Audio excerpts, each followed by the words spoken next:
بسم اللہ الرحمن الرحیم نحمدہ ونصلی علی رسولہ الکریم اما بعد فاعوذ باللہ من الشیطان الرجیم بسم اللہ الرحمن الرحیم۔ سامعین و ناظرین، محمد سلطان مدنی احسن الاسلام آفیشیل یوٹیوب چینل کے وسادت سے آپ سے مخاطب ہوں۔ آج کا ٹاپک آپ حضرات کے سامنے جو رکھنا چاہتا ہوں عورت کے متعلق ہے۔ احادیث مبارکہ کا مفہوم یوں ہے کہ قیامت کے دن ایک عورت سے جب سوال اور جواب ہوگا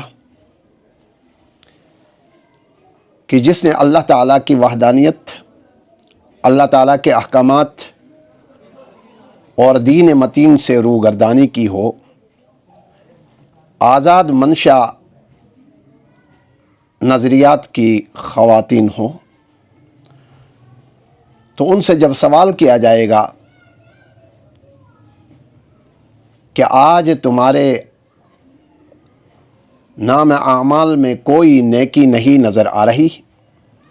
لہٰذا آپ کی مقدر جہنم بن چکی ہے، آپ کو جہنم جانا ہے، تو وہ عورت اللہ تعالیٰ سے کہے گی الہی کہ میں آج جہنم جا رہی ہوں، ولیکن میری تعلیم و تربیت جن کی وسادت سے ہونی چاہیے تھی، جن کے ذریعے سے میری تعلیم و تربیت ہونی چاہیے تھی، انہوں نے مجھے تعلیم و تربیت نہیں دی۔ دنیا کے ہر معاملے میں مجھ سے سرزنش کی جاتی تھی، مجھ سے پوچھ ہوتی تھی، ولیکن آپ کے احکامات کے متعلق مجھ سے کبھی سوال نہیں کیا گیا۔ اور جن افراد کے اوپر یہ ذمہ داری عائد ہوتی ہے، ان افراد کو میرے سامنے لایا جائے،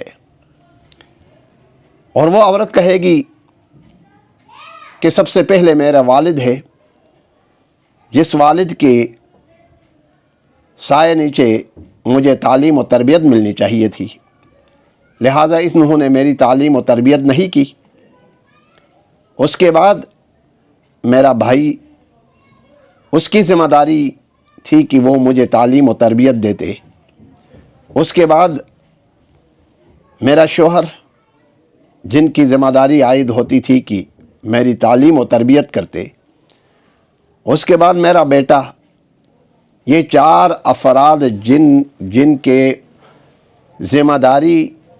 عائد جن افراد کے اوپر ہوتی تھی کہ میری تعلیم و تربیت اور دین متین، اللہ کے احکامات، اللہ کے رسول کی پہچان،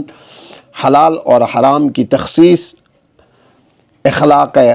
حسنہ اور اخلاق رذیلہ کے متعلق مجھے تعلیم و تربیت دیتے، ولیکن دنیا کے معاملات میں وہ سرزنش میری کرتے رہتے تھے، حتیٰ کہ مجھے زد و کوب بھی کیا جاتا تھا۔ ہر معاملے میں میری سرزنش ہوتی تھی، ولیکن جب آپ کے احکامات آتے، جب آپ کے احکامات کا وقت آتا، جب آپ کی پہچان کی وقت آتی، آپ کے حبیب صلی اللہ علیہ وآلہ وسلم کی پہچان کی وقت آتی، اور دین و اسلام کے متعلق تعلیم و تربیت کا مسئلہ جب آ جاتا، انہوں نے کبھی مجھ سے پوچھا نہیں۔ تو آج الہی میں اکیلے نہیں جہنم چلے جاؤں گی، یہ چار افراد بھی میرے ساتھ جہنم چلے جائیں گے، کیونکہ ان کی ذمہ داری تھی، انہوں نے اپنی ذمہ داری احسن طریقے سے نہیں نبھائی، لہٰذا آج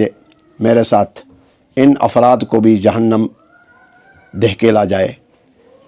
تو عرض کرنے کا مقصد یہ ہے کہ ناظرین و سامعین، میرے اور آپ کی ذمہ داری ہوتی ہے کہ اس پرفتن دور میں اپنے اولاد کی تعلیم و تربیت کر لیں۔ جو اولاد نیک صالح بن جاتے ہیں، وہ دنیا اور آخرت دونوں کے لیے اولاد رحمت بن جاتے ہیں، اور نجات کا سبب بن جاتے ہیں۔ آج کل اس پرفتن دور میں میرے اور آپ کی بہت بڑی کوتاہی اور کمی کوتاہی ہے، جن کمی کوتاہیوں کو دور کر کے اپنے اولاد کی، اپنے بیٹیوں کی تعلیم و تربیت کر لیں، کیونکہ ایک عورت نے جب وہ نوجوان ہو جاتی ہے، اسی ایک عورت سے کئی خاندانیں بن جاتی ہیں، اور کئی خاندان بن جاتے ہیں جن خاندانوں کی تعلیم و تربیت کا سبب عورت ہی ہوا کرتی ہے۔ اگر عورت کا دامن اگر پاک دامن ہو تو اس سے نسلیں پاک اور صاف نظر آیا کرتی ہیں، اور جب عورت کے پاک دامنی کا سلسلہ مات کھا جاتا ہے، عورت کی پاک دامنی کے اوپر داغ لگ جاتا ہے، تو اس سے نسلیں نہیں بنا کرتی، اس سے نسلیں بگڑا کرتی ہیں۔ اس لیے مجھے اور آپ کو فکر کرنے کی ضرورت ہے کہ اپنے اولاد اور بالخصوص اپنے بیٹیوں کی تعلیم و تربیت اس انداز میں کریں جس انداز میں رسالت مآب صلی اللہ علیہ وآلہ وسلم نے فرمایا، تاکہ دنیا اور آخرت دونوں شاد اور آباد رہیں۔ والسلام علیکم ورحمۃ اللہ وبرکاتہ۔